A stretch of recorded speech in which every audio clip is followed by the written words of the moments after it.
Olá! Hoje a gente vai mergulhar fundo numa cena específica de A Autora e a Assombração. Uma cena que é simplesmente poderosa. É aquele momento em que a ficção vaza para a realidade, sabe? E uma história se vira contra quem a escreveu de um jeito bem visceral e aterrorizante. Vamos nessa!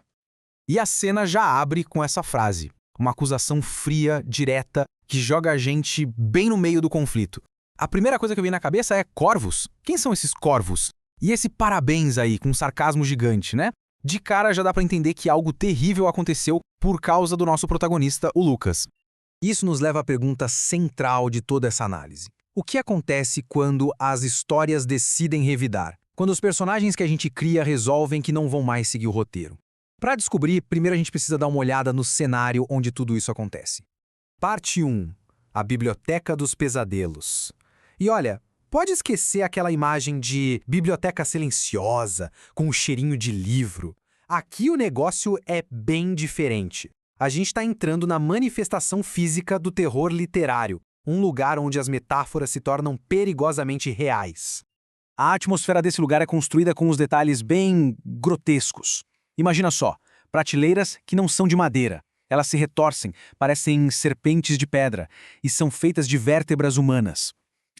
Naquele momento, fica claro que as regras do mundo normal não se aplicam mais ali. Agora, o que é realmente fascinante aqui é o que o chão revela. Não é um reflexo qualquer. O Lucas se olha e se vê distorcido, usando a armadura de um dos personagens sombrios que ele mesmo criou. Ou seja, o cenário não está ali só de enfeite, ele reflete e expõe a alma do protagonista. E para completar, poças de tinta pegajosa que parecem sangue seco. A própria essência da escrita, a tinta, se transforma em algo visceral, perigoso. É como se fosse o sangue das histórias derramado pelo chão. E é nesse lugar que a gente encontra a figura central de tudo isso. E bem no centro desse caos, lá está ela, Serafina, sentada num trono feito de páginas de livros amarradas com cabelo humano. Ela é a acusadora, a guardiã daquele lugar. Mas quem é ela exatamente? E por que essa raiva toda está direcionada para o Lucas? Para a gente entender, vamos precisar voltar um pouco no tempo. Parte 2. A origem trágica da musa. A própria Serafina nos arrasta para um flashback da criação dela. E é aí que o verdadeiro horror da sua existência é revelado. A história da Serafina é uma verdadeira tragédia. Começa em 1897, com um autor chamado Elias Whitlock. Ela nasce de um caldeirão de tinta e ópio, uma figura magnífica, com asas feitas de versos do livro Paraíso Perdido. Mas o poder dela era tanto que assustou o seu próprio criador. Com medo do que os editores diriam, ele a mutilou, cortando suas asas para deixá-la mais doméstica. Depois que ele morreu, ela não sumiu. Pelo contrário, ela ficou presa, um fantasma sobrevivendo ali nas entrelinhas de outros livros. Esse é o grito dela para o seu criador, o Elias. É o ponto central do argumento dela. Uma criação tem direito à própria existência. Ele a tornou real, e com isso veio uma responsabilidade que ele traiu. Isso faz a gente pensar quando é que uma obra de arte deixa de pertencer ao artista e ganha vida própria.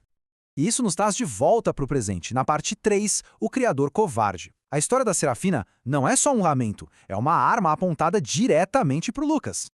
E aqui vem a acusação final, a revelação do porquê ela está testando ele. Para a Serafina, o Lucas não é nem um pouco diferente do Elias Whitlock. Ele é só o mais recente numa linhagem de criadores covardes. A comparação aqui é devastadora. O Elias mutilou a musa dele por medo. O Lucas abandona seus personagens, transforma a ex-esposa numa vilã na história dele e ainda se pinta como uma vítima para fugir da própria vida. O pecado é o mesmo, a covardia de não encarar a verdade e a responsabilidade pelas suas criações.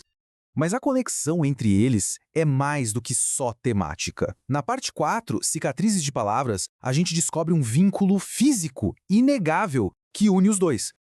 A história da Serafina explica a raiva dela, mas não explica por que o Lucas é o alvo específico. O que é que realmente conecta os dois nesse universo bizarro? A resposta está aqui, uma cicatriz. E não é uma cicatriz qualquer, mas uma com o formato de um sinal de parágrafo. É um símbolo puramente literário, marcado na pele dos dois, a prova de que a ficção deixou uma marca física e permanente neles. E o ponto crucial é que essa marca veio de uma das histórias do próprio Lucas. Agora, tanto ele quanto a Serafina carregam essa marca. É a manifestação literal de que eles estão presos por uma narrativa. As palavras não só contam uma história, elas marcam, elas prendem, e as cicatrizes deles brilham em sincronia, conectando seus destinos. Isso nos leva ao clímax na parte 5, Herança de Ruína. Com a conexão estabelecida, a verdadeira e arrepiante motivação da Serafina é finalmente revelada.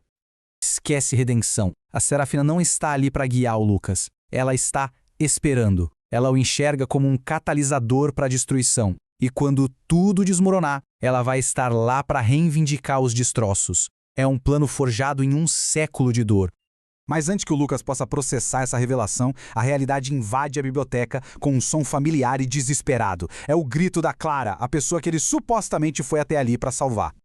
A cena termina de forma abrupta. A batalha filosófica sobre a responsabilidade do autor acabou. A ameaça agora é imediata. E os corvos que o Lucas trouxe ao mundo real estão com fome. A questão que fica é: o que um criador covarde é capaz de fazer quando sua ficção ameaça devorar tudo que ele ama?